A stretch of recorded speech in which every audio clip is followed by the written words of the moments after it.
Hi, welcome to the CAFMA Connect. I'm your host, Fire Chief Scott Freitag. With me today, it's been a while, John. It's been a long while. All right, Assistant Chief John Fedema with operations. We were thinking the ratings were up too high, so we needed to knock them back down a little bit. I have a good knack of helping bring it back down to reality. Well, I mean, we do have some good things to talk about today, I think. For sure. We want to talk about EMS and transport services going forward, just kind of a brief on that, but there's several things that go with the ambulance transport side. First of which is our 6 new paramedics that just graduated, Yavapai College.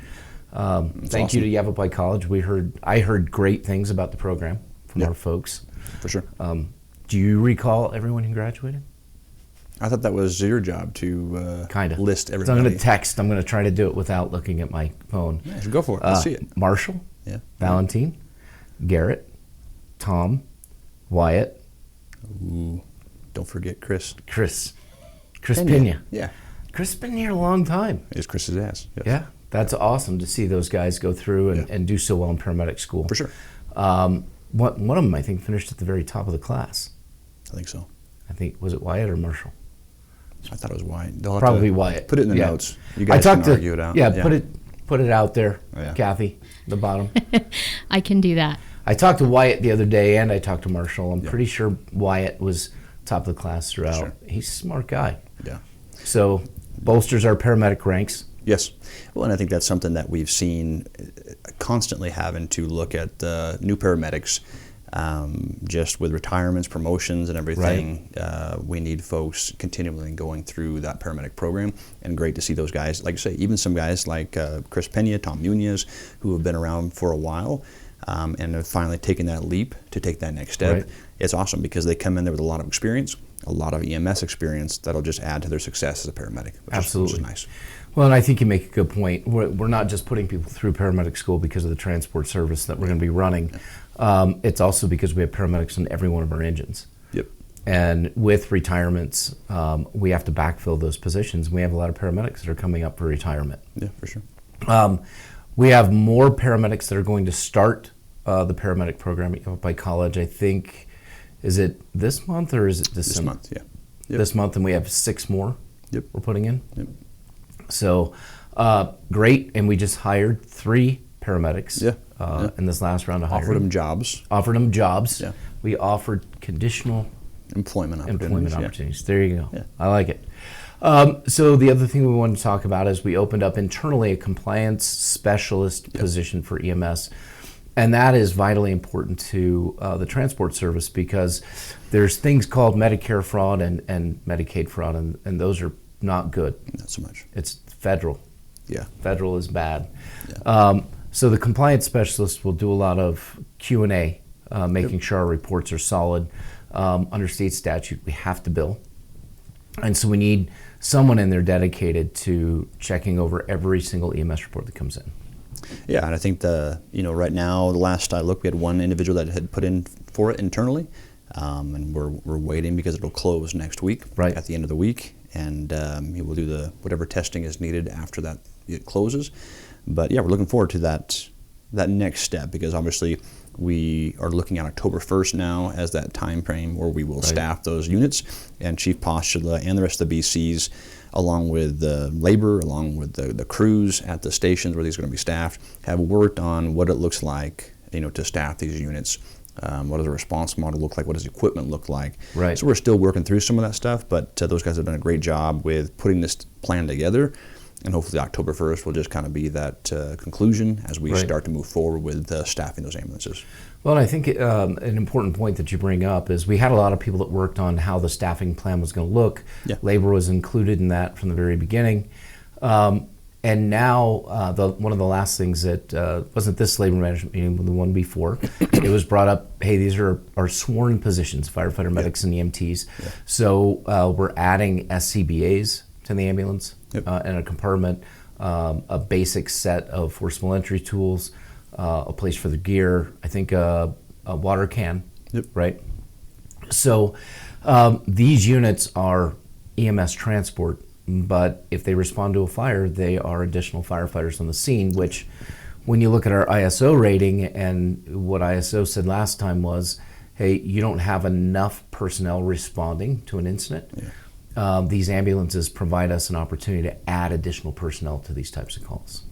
Yeah, I think that'll be beneficial in a number of ways, and be able to utilize those personnel not only for the ambulance transport, but whether it's extrication or fire, because they're sworn personnel and they work for our agency. I think there's a lot of capabilities that we bring at that point with those personnel. And we have a lot more flexibility just because of the number of people that we bring to bear with the people on the engines, the people on the ambulances, and being able to give them the opportunity to rotate so they don't get burned out. Yeah. You mentioned October 1st to start the ambulances. Our goal had been August 31st, but as we're trying to get set up and we have to deal with billing companies, work with an outside billing agency, third party, get our Medicare, Medicaid numbers. Sometimes those things take a little bit longer than we hope. So October 1, we're just pushing it 4 weeks and we'll be up and running with that service. Yeah. So 62 and 58, correct? Correct. Okay. Look forward to seeing those. Yeah, be good. Well, we have another internal position, wellness officer, that we put out. We have a lot of wellness things. Yes. There's going to be a lot of opportunities for that individual to move a lot of those programs forward. Like you say, the wellness things, just from peer fitness or the fitness monitoring, PT monitoring, to just the annual physicals that are required, to the mental health, projects that we've had to try to improve the mental health offerings to personnel, cancer prevention. How do we look at the long-term prevention for personnel, and trying to add in some of the screenings that we've included this last year through Kairos, through a grant. Trying to look at all those options. Right. And I think there's more that goes along with it. Just some of the SOGs and policies that support that program. It'll be nice to bolster that with that individual. Well, and the cancer screenings as well that we continue to do with all of our personnel. The other side of that, you talked about cancer preventative measures. This person, and I don't think a lot of people would think about it, but the wellness officer is going to work closely with facilities as well as we look to update and modernize some of our facilities to add a little more cancer preventative measures, or a few more cancer preventative measures there. Hot zones, warm zones, make sure we have solid surface countertops, all of the things that we need to do to try to prevent some of that cross-contamination. Yeah, and you look at kind of the goal of that position as well is not just to be a wellness officer, but a safety officer. That's for non-operation, which is everything we just kind of talked about, to operations. So I think some of the goal of that position as well is to respond to larger incidents, to be that safety officer as well. So it's kind of trying to cover a number of options with a new position that I think will only add to the support of the agency and the personnel operationally and non-operationally. Well, and if you think about all of the wellness programs that we have, just the ones that you've listed off, they fall under all kinds of different people, and it's under the title and their job description, other duties as assigned. For sure. And, when you start overloading people, some of the things start to fall off. They're not done as completely as we'd like to see them. And I know our folks work really hard, but now's the time for us to make that transition. As we continue to grow the agency, we just need someone that can focus on this. And kind of like community relations, I see the wellness division growing over time as the agency continues to grow. You look at the fantastic work that has been done through our social media and all that stuff. We expect to see that same thing with the wellness officer. Like you say, someone dedicated to that position that can grow the program and improve it. Right. So, Kathy, you wanted to say something about the job descriptions for those? No, I did not. Okay. He's messing with me, y'all, again. I just wanted to check because you mentioned something beforehand. I wasn't clear. I said, please don't ask me about the job description. Oh, please don't. So please do. One please word. don't. Yeah, just a couple letters. Kathy, you were just on the radio this morning, the day that we're recording this, about Fire Marshal Turpak. Yes, we announced that he was elected to the Arizona chapter of the International Association of Arson Investigators board. So we think that's really awesome. He's got 24 years of experience in the fire service and is super committed to fire safety and investigation. So we think he's going to do good things, and congratulations to him. Yeah, that's awesome. And he's a veteran. Want to point that out. Yes.